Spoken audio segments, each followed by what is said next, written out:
আসসালামু আলাইকুম ফ্রেন্ডস, কেমন আছেন সবাই? আশা করি আল্লাহর রহমতে অনেক অনেক বেশি ভালো আছেন। তো ফ্রেন্ডস, বরাবরের মতো চলে এলাম আরেকটা নতুন ইন্টারেস্টিং এপিসোড নিয়ে। তো বন্ধুরা, আশা করি টাইটেল এবং থাম্বনেল লিখে বুঝতে পেরেছেন আজকের ভিডিওটি কোন সম্পর্কে তৈরি করা হয়েছে। হ্যাঁ ফ্রেন্ডস, আজকের ভিডিওতে আমি আপনাদের সাথে কথা বলবো অ্যাক্টিভ অডিয়েন্স কি এবং এই অ্যাক্টিভ অডিয়েন্স একটি চ্যানেলের জন্য কেন প্রয়োজন বা কতটা দরকারি। আচ্ছা, আপনি কি জানেন অ্যাক্টিভ অডিয়েন্স কি এবং এই অ্যাক্টিভ অডিয়েন্স একটি চ্যানেলের জন্য কেন প্রয়োজন বা কতটা দরকারি?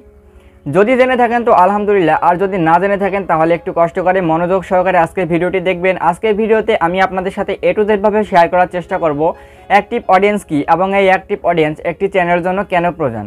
তো ফ্রেন্ডস, আর কথা না বাড়িয়ে চলুন ভিডিওটি শুরু করব। তার আগে একটি কথা না বললেই নয় ফ্রেন্ডস, আপনি যদি এই চ্যানেলে নতুন দর্শক হয়ে থাকেন তাহলে কিন্তু মাস্ট বি চ্যানেলটি সাবস্ক্রাইব করে নেবেন, দেন পাশে থাকা বেল বাটনটি বাজিয়ে দিবেন, তাহলে আমাদের নতুন নতুন আপডেটগুলোর নোটিফিকেশনের মাধ্যমে সবার প্রথমে আপনার কাছে চলে যাবে। তো আর কথা না বাড়িয়ে ফ্রেন্ডস, চলুন ভিডিওটি শুরু করা যাক। তো ফ্রেন্ডস, ভিডিওর মূল টপিকে আসা যাক। তো ভিডিওর মূল টপিক ছিল অ্যাক্টিভ অডিয়েন্স কি এবং এই অ্যাক্টিভ অডিয়েন্স একটি চ্যানেলের জন্য কেন প্রয়োজন বা কতটা দরকারি। তো প্রথমে আসা যাক অ্যাক্টিভ অডিয়েন্স কি।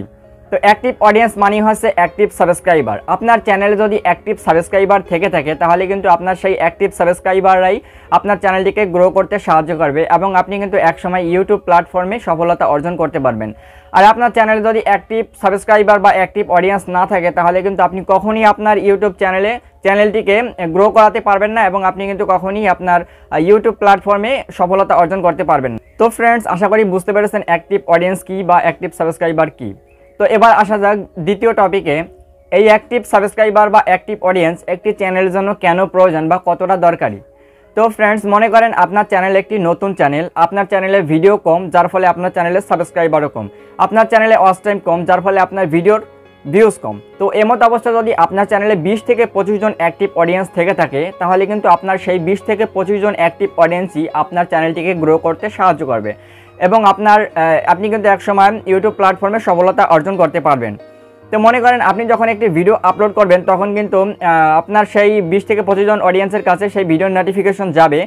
তো ভিডিওর নোটিফিকেশনের উপর ক্লিক করে সেই 20 থেকে 25 জন অডিয়েন্স যদি ভিডিওটি দেখে তাহলে কিন্তু ইউটিউব আপনার সেই 20 থেকে 25 জন অডিয়েন্সকে অ্যাক্টিভ অডিয়েন্স হিসেবে ধরে নেওয়া হবে এবং আপনার সেই ভিডিওর উপর যখনই সেই 20 থেকে 25 জন অডিয়েন্স ক্লিক করে ভিডিওটি দেখবে তখন কিন্তু আপনার ভিডিওর ইমপ্রেশন অনেকটাই বেড়ে যাবে।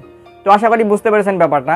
আর যখন আপনি ভিডিও আপলোড করার পরেও আপনার সেই 20 থেকে 25 জন অডিয়েন্স আপনার ভিডিওর উপর ক্লিক করলো না এবং আপনার ভিডিওটি দেখলো না, তখন কিন্তু আপনার ভিডিওর ইমপ্রেশনটা অনেকটাই কমে যাবে বা ইমপ্রেশন একটুও বাড়বে না। তো এই মতো অবস্থায় কিন্তু তখন সেই 20 থেকে 25 জন অডিয়েন্সকে ডিঅ্যাক্টিভ অডিয়েন্স হিসেবে ধরে নেওয়া হবে। ওকে, তো আশা করি ব্যাপারটা বুঝতে পেরেছেন অ্যাক্টিভ অডিয়েন্স কি এবং এই অ্যাক্টিভ অডিয়েন্স আমাদের চ্যানেলের জন্য কেন প্রয়োজন। তো আপনি যখন একটি ভিডিও আপলোড করবেন তখন কিন্তু আপনার সেই ভিডিওগুলো আপনার সেই অডিয়েন্সরা অ্যাক্টিভ অডিয়েন্সরা ভিডিওর উপর ক্লিক করে ভিডিওটি দেখতেছে, যার ফলে আপনার ভিডিওর ইমপ্রেশন শতগুণে বেড়ে যাচ্ছে। আপনার এই 20 থেকে 25 জন অডিয়েন্সের কারণে কিন্তু আরও ইমপ্রেশন অন্যদের কাছে কিন্তু আপনার সেই ভিডিওটি ইউটিউব পাঠাবে। ভিডিওটি দেখার পরে যদি অন্য অন্য অডিয়েন্সের কাছেও ভালো লেগে যায় তাহলে কিন্তু আপনার সেই অন্য অন্য অডিয়েন্সরাও আপনার চ্যানেলটি সাবস্ক্রাইব করতে বাধ্য থাকবে বা বাধ্য হবে। ওকে, তো আস্তে আস্তে কিন্তু আপনার সেই এই মাত্র 20 থেকে 25 জন অ্যাক্টিভ অডিয়েন্সের কারণে কিন্তু আপনার চ্যানেলটি আস্তে আস্তে করে গ্রো হবে এবং আপনি কিন্তু একসময় ইউটিউব প্ল্যাটফর্মে সফলতা অর্জন করতে পারবেন।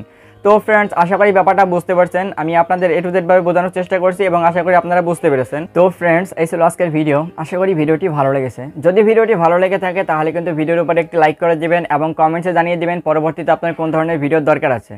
এবং যদি চ্যানেলের নতুন দর্শক হয়ে থাকেন তাহলে কিন্তু মাস্ট বি চ্যানেলটি সাবস্ক্রাইব করে নেবেন। ধন্যবাদ।